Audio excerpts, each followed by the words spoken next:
Okay, we are live.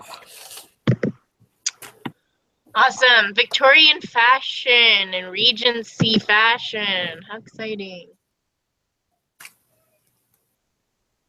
So exciting. So first question. Yeah, I'm not gonna lie. I was reading through and I was confused. Is she wanting you to write the paper on Regency fashion or on Victorian? Victorian fashion trends, yeah? How Regency... Yeah, I think she's. I think she's it's just just saying like... it's similar to how the Regency one went. Oh, okay. Yeah. Yeah, I'm pretty sure it's about... I would imagine it's about Victorian fashion, not Regency fashion. Yeah. I don't know. Because Yeah, I feel like... Didn't we they're already just the do one same about Regency questions. fashion? Yeah, that's the one I did. Yeah. So I would bet it's Victorian fashion. Yeah. She probably was just thinking like comparatively between the two. Yep. That would be my idea. I can email her too as well to make sure I wrote about the right thing. Sweet. Yep. All good. Alrighty. So our first question is... It's so weird not like reading something. I like went through and had to do a little research, but Perfect but for Thanksgiving. Pardon? Perfect for Thanksgiving. Just I know. I am thankful. Like when you sit on the table, say what you're thankful for. I am thankful for English 315 That's what's up. and the lack of reading. All right. So as you look at the pictures of Victorian fashion, what sorts of inferences can you draw about their society? About the society, sorry. Okay, so when I was looking at the What does the word pictures... inference mean? Pardon? What does the word inference mean? It just means like what can you draw? Like what conclusions can you make based off of the evidence you have? Oh, that's right. Yeah. Yeah. Like when you infer something, like you imply it. Not imply, that's not the right word, but like same thing. Okie doke. So looking at the pictures, like we see how they have like the small waists and everything, lots of ruffles and billowing dresses, all that sort of shebang. Yeah. Yep. And like even like how like that one picture of how freaking tiny her waist is, it's crazy. I don't know how she did that. That doesn't look real. Holy cow. I know. It's so crazy. It's got to be like years and years of wearing that thing that does that to them. That's crazy. Yeah. Yeah. And like there's like the one picture even where it's like literally their organs are moved I know. to accommodate this. I'm like, I can't even imagine. Oh, thank you. Yeah. So I was thinking like I was looking at like the corsets and like trying to like think of like why would they even wear corsets, because like those things are super uncomfortable for starters, so like they've got to have like a really good reason to want to wear them, right? And so like especially when you wear a corset, like you want to like increase your figure, and so like that sort of figure is like definitely like a woman's figure, like you want the hourglass figure. And so I think like at this point in time, like women were becoming like more comfortable in being women, like especially with Queen Elizabeth and her reign and everything like that, like realizing how much power women have and like wanting to be like almost want to be like Queen Elizabeth, you know, having that figure and like making yourself look like a woman, kind of like the like mental perception that you have, like the ability to be like Queen Elizabeth if you have a woman's body and that sort of thing. Yeah. That's what I thought. I think too, like, if we go back to the whole, like, women are, like in that last poem where I brought up that thing about beholding and seeing, like men behold. So I was thinking about that, and then I was looking at these pictures, and they kind of reminded me of, like, almost Barbie dolls. You know, that like, it was, they dressed like dolls. They had fair skin, these nice puffy dresses, and then skinny waists and everything. It was like, I don't know. It just reminded me of dolls. Yeah, so true. Yeah, I was looking back at those articles that she gave us for the introduction to the Victorian period or whatever. And the first article, it was talking about how like the drive for social advancement was super important during this time. So I think with the different social classes like getting more defined, from what I was reading, like the way they're dressing pretty much defines their social status or whatever, you know. So yeah, and that was in the first article in case you wanted to look that up, Kimberly. Okay.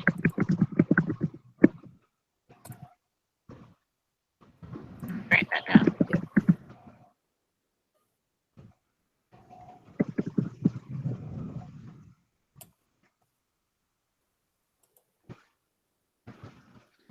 Okay. Thank you. Yeah, that's all I have for that one. Alrighty. Good stuff. Okay, what sort of meaning can we attach to the changes in women's sense of what shape their body should have, or the fact that hairstyles were simplified?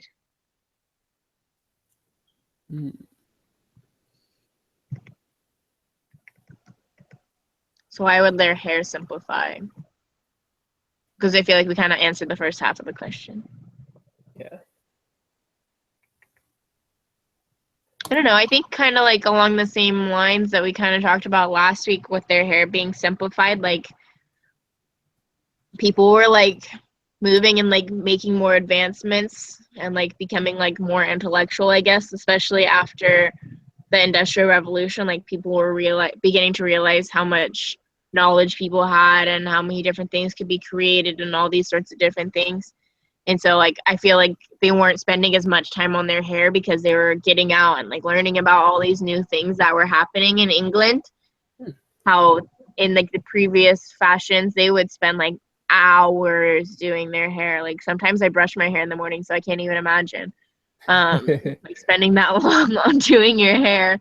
But yeah, I think at this point they were just ready to get out and like look at new things. There's a whole new renaissance of new and exciting ideas, and they weren't trying to waste time sitting putting hot irons to their hair. Yeah, that's a great point. Yeah, it's just I was just thinking like they had so much more to do, you know. Yeah. I think the period before that they had, you know, you could have the time to sit around and do your hair for that long because there wasn't as much going on. But as you said, with the revolution that happened, there was just, you know, so much happening. But I think too, like in the time period before, like just after, like during the Industrial Revolution, that whole new class was created. Like the middle class grew, Yeah. and the higher class kind of jumped into the middle class, and probably that's where they adapted obviously the hairstyles. We talked about that a few Google Hangouts ago, but I think, and we also spoke about the hygienic issues surrounding certain ways that they were dressed with their hair and everything. Mm-hmm. So just another thought.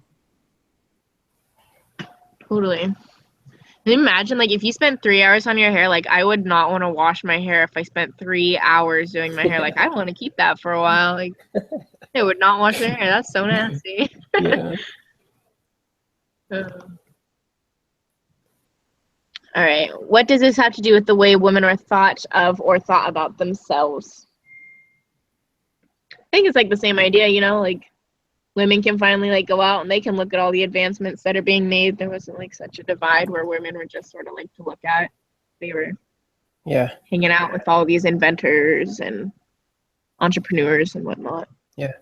You know what? I found something interesting. I think with this question it'd be good to bring up. So I have a website for you, Kimberly. It's called fashionera.com. I'll send you the link. But it's really cool. It talks about like the Regency period and the Victorian period and all that stuff. I found this part that was saying that the woman was the one who represented like the wealth in the relationship. Oh. Like they were the social representatives of their soberly dressed husbands, is what it said.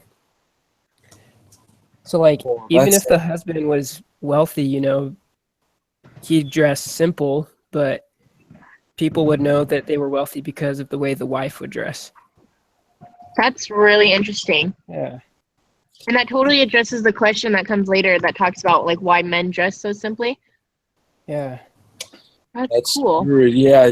And it goes back to that whole... I keep going back to this stupid point I made, but the difference in, you know, the roles of... No, totally. Like, because women were kind of, like, revered to look at, to behold. Yeah, that's exactly what I was thinking, yeah. Totally. So if the world... That's fascinating. Yeah. Hi, Malia. Hello.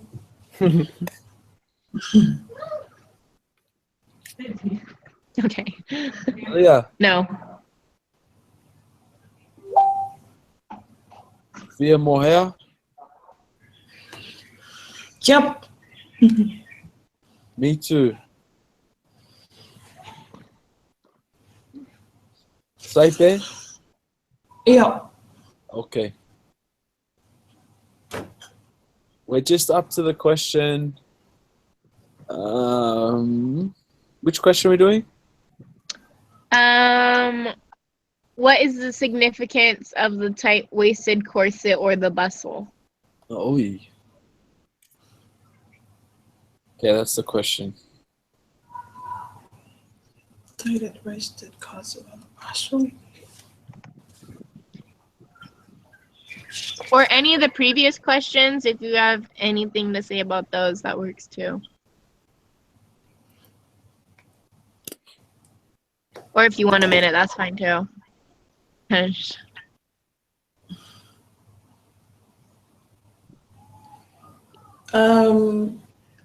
My idea for the first question that it's depend from their dress tells about like what levels of people that they are, that they were dressed like them. Mm-hmm. And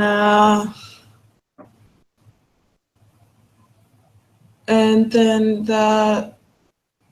it looked like that they dress to show the shapes of their bodies. It's more importantly that they show how their bodies look like in the dress that they wear. Yeah.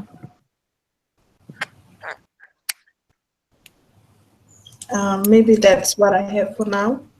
Okay. Yeah, that's good.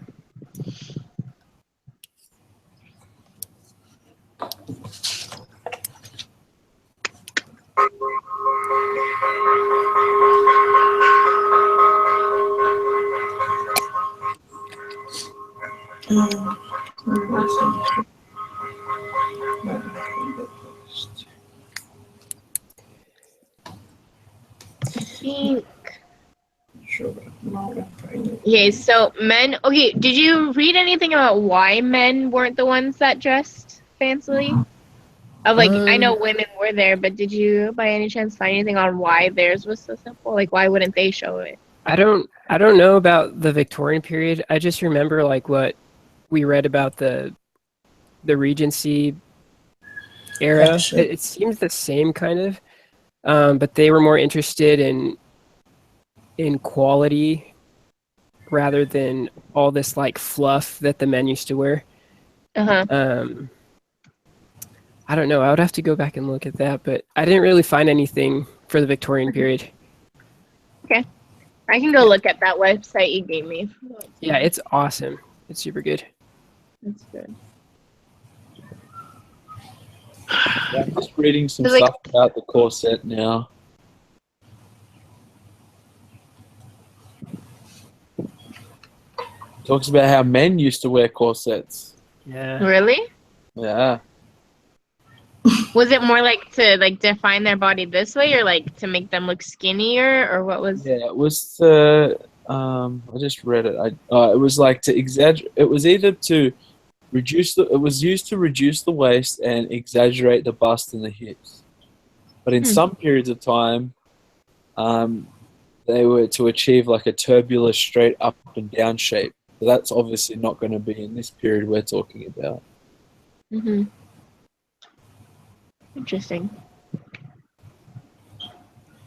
Yeah, I found out some really interesting history on the corset, like how it came to be. And it used to be that the women were regarded like as the weaker sex, you know. And so they used to put corsets like made out of whalebone so that they'd have really, really good posture. So I guess that's how it was worn, or how it was worn like way, way back in the day. But pretty much from what I read, the corset, like there was a certain figure that was in style, I guess, you know, that the corset provided, like the hourglass shape or whatever with a really thin waist. So I don't really know what the significance of it would be, but I guess it shows that you're wealthy. I don't know. Yeah. Yeah. And I can't imagine whalebone being like super cheap either. Yeah, that had to be super expensive. Yeah.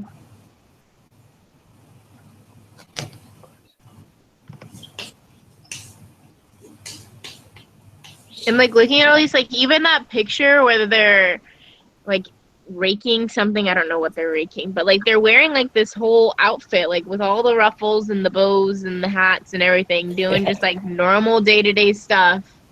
And I'm like, I can barely wear a dress to church sometimes. I don't know how these people did it. Working in style, yeah. Yeah. Crazy. Oh, this is interesting. What? The corset was the wife of King Henry II of France. She enforced a ban on thick waists at court attendance during the 1550s. Whoa. Now, I know that's a little bit before, but Yeah. still, that it could be a culture theme that's kind of went through the years. So she banned it, so they brought in the corset, and then for nearly 350 years, women's primary means of support was the corset. And then it talks about the whalebone, which is what Daniel was talking about. But maybe, too, I was just thinking, like, reading about the corsets, there's a lot of information that talks about was to help keep the shoulders back and to keep the shape and the bust and everything, like, in its proper position. And I wonder if that's got anything to do with, like, women having to work or, you know, be at home and do the sewing and the housework and everything, that they started to get away from that good posture. Just a thought. Yeah. That's awesome.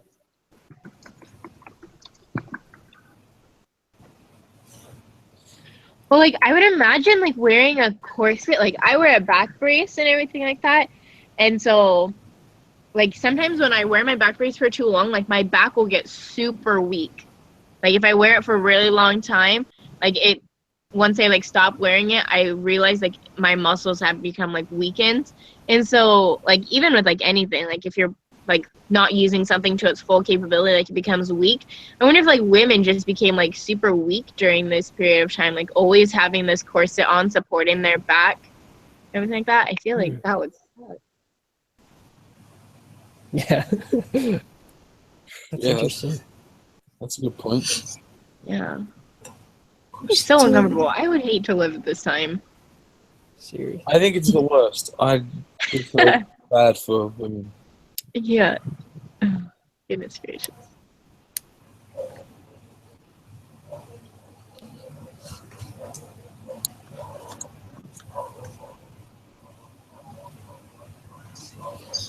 I don't know. Does anyone else have any other thoughts or anything they found?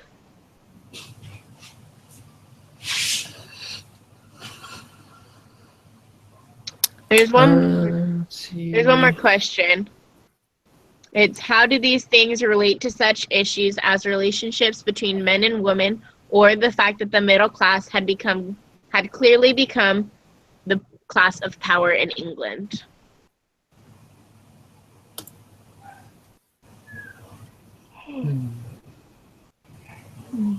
It's a heavy question.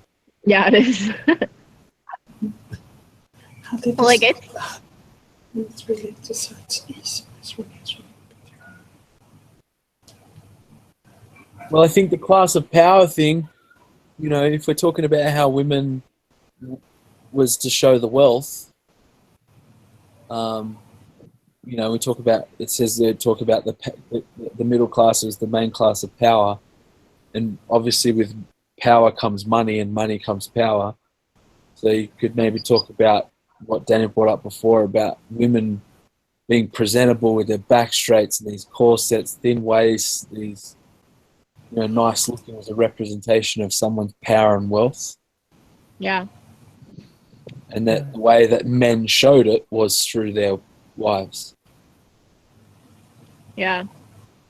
Again, like with the middle class growing in power, and like middle class was the biggest group. Like if like in France, where there was like the bourgeoisie, or like in England, where it was your merchants and your inventors and those sorts of entrepreneurial shite. Like you see that like the men. So it was mostly the men who were the inventors. So you've got like the guy who invented like the cotton thingy, and like the wheel with the water thing. It's like those are all invented by men, and so like men kind of like perceived like that middle class role with like their really plain dress, and then like women were like, oh, by the way, my husband's super rich and really good at stuff, because he just sort of kept like that low key status in a way, because he was still like middle class, like still needed to be in a way, like he couldn't be wearing a corset all day if he was going to be out working like in the mills and stuff like that, or in a marketplace sitting there.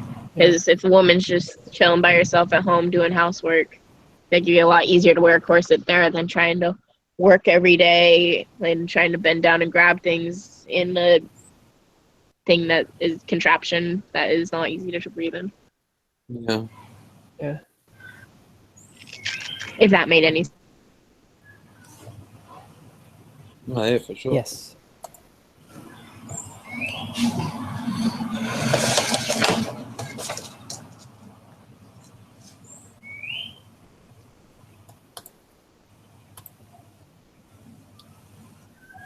So there was another article she gave us for the introduction of this section, and it's called, let me see, The Rise of the Victorian Middle Class, in case you want that one, Kimberly. But it's basically just talking about how improvement part of middle class culture. It's like all these new things that they're doing, like just with their clothing, like the big bustles and the corsets and all that stuff. I think goes along with that, like the improvement aspect, to show everyone that like they're advancing, and kind of keeping up with the new things that the world is offering and stuff like that.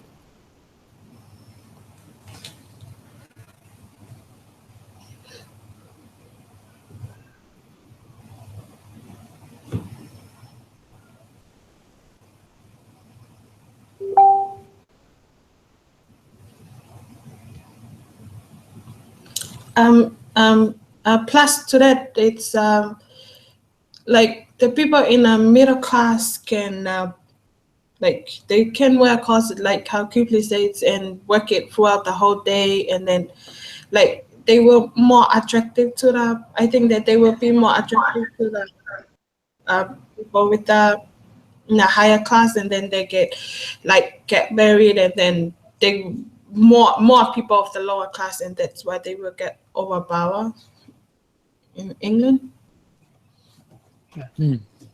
Yeah.